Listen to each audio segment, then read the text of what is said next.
Hey, what's going on YouTube? Welcome to my review of the OSight SE Multi-Reticle Green Enclosed Pistol Optic. This was not a video I had originally planned on making, but OSight reached out to me and offered to send me one as a product review sample. I was genuinely prepared to be underwhelmed and to tear this optic a new one. It's easy to conflate OSight with OLight, makers of the flashlights we all got tired of hearing about even before YouTube became saturated with firearms accessory shills. The branding sounds like an Amazon special from one of the thousands of OEMs that don't even bother coming up with a real company name before Amazon shamelessly allows them to dropship straight from Temu. The optic itself even looks like a chatbot hallucination of a Holosun EPS, and I wouldn't be surprised if it came from the same factory, which isn't necessarily a bad thing. Nonetheless, the OSight representatives were super friendly, got it to me in 2 days, and didn't make me sign any contract or agreement. I did not owe this optic a chance or a positive review. I could have turned around and sold it without doing anything else, but I proceeded anyway and ended up genuinely satisfied with its build quality and features.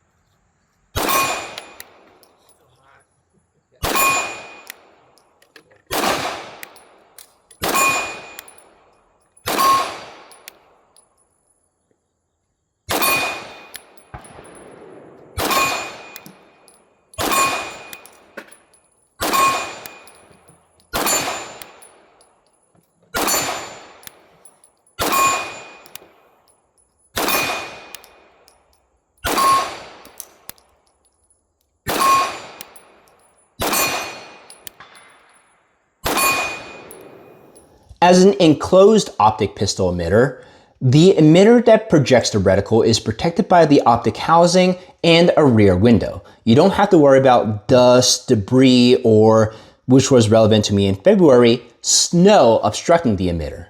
The entire build inspires confidence in its durability. The OSight SE is advertised for compact or carry-size pistols, but it looks right at home on the full-size CZ P-09 Nocturne F. With obnoxiously large optic windows now becoming the standard, yesteryear's standard-sized windows are now called compact. Compare it with an actual subcompact Shield OMS SC and you'll acknowledge that the window is plenty large enough. The view through the window is flat and true to color, the diametric opposite of the fish-eyed blue-tinted window through a Trijicon RMR. I know unboxings are so 2012 YouTube, but I do have to include the OSights purely because of all the effort the company put into making the installation process straightforward and minimizing the opportunity for user error. They included extra battery cover screws to preempt the 1,000 customer service calls they would otherwise get from customers losing them. The included installation tool minimizes the chance of over-torquing. The screw organizer containers are brilliant and clearly come from experience. Customers may strip or lose screws, so OSight gives you replacements before those inevitable support calls happen. This is what you would expect from an accessories manufacturer with decades of experience, not from one that is supposedly new to the sport. The optic mounts to the Shield RMS SC footprint. However, the required screws differ depending on whether you're mounting it directly or using an adapter plate, so please verify in your firearms manual which set you need. I'm mounting my OSight SE to my CZ P-09 Nocturne F, replacing my Shield RMS2. The RMS2 was fine, but its low deck height left me fighting with the suppressor height iron sights. It felt like using an absolute co-witness on a rifle instead of the more comfortable lower third. It doesn't feel great removing an optic that is already super dialed in, but the slightly higher deck of an enclosed optic actually gives me a less obstructed sight picture. I do not have a torque spit for my torque wrench that fits these screws, but I've never had a problem with over-torquing optics as long as I tighten them using only the short end of the installation key for leverage. And here we go with the machete edit for the product plug within the product plug. What do I use as torque indicators? These chrome paint pens that you can get from Amazon. So now for a feature breakdown. Increasing and decreasing the brightness is pretty straightforward with easily accessible controls. Let me resolve that reticle for you. But when you top out on the brightness setting, it'll blink to show that you've maxed it out, and that is bright enough to contrast against any backdrop you can conceive of. Cycling through the different reticles, you just have to hold down the decrease brightness button for 3 seconds and it'll go from the circle dot to the single dot and then the open dot. There we have the circle dot. Hold down 1, 2, 3, and it'll change to the single dot. Hold down 1, 2, 3 again, and let me resolve that. There is the empty circle reticle. This optic does have motion sensing, aka shake awake technology, meaning that after 3 minutes of inactivity, the optic will turn off to conserve battery life, and it'll turn on again when it detects motion from the optic moving, aka when you pick up the pistol. So to turn off shake awake, you would double tap the off button, and then when you see a double blink, that means shake awake has been turned off, and the optic will always be on or off depending on user preference. So if you were to leave it on indefinitely, then the optic will never turn off because of the motion sensing. But if you were to double tap the brightness down, wait 3 seconds, see a single blink, that means shake awake has been re-enabled. Windage and elevation dials, you can make those adjustments with the included windage and elevation tool. These notches here, in an absolute emergency, they can be used as a rear sight if you don't already have one, but they're mostly to protect the windage, or rather the elevation adjustment. And windage and elevation adjustments are 1 MOA, which means about 1 inch at 100 yards. So each click will be about 1/4 inch at 25 yards, which is plenty precise enough for the use cases of a semi-automatic pistol. Not only is the included tool useful for adjusting windage and elevation, it can also be used to remove the battery cap cover screw. The OSight SE does come with a red reticle option, so which should you get, green or red? Everyone's eyes are different, so which color produces the crisper reticle will vary per person. For me, green and red are about the same in terms of both crispness and overall dot appearance. Biologically, humans are especially sensitive to green and blue wavelengths because we conflate those with safety and resources.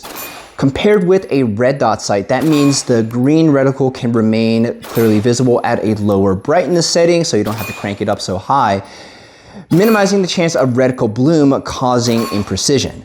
Even in my home environment of temperate deciduous forest, this artificial green clearly pops against the natural greens of the flora and summer foliage. Green LEDs generally don't allow for nearly as long a battery life as red LEDs, but the battery life is already so long that it's hardly a detriment.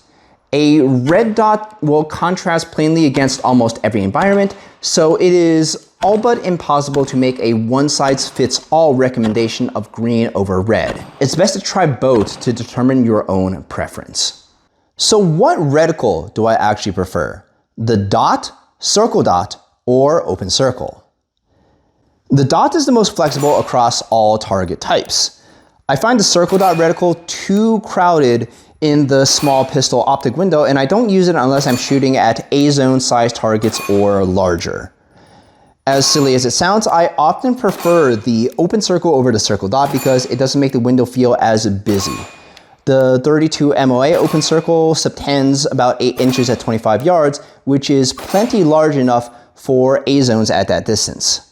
So what's my ultimate determination about the OSight SE green multi-reticle enclosed pistol optic?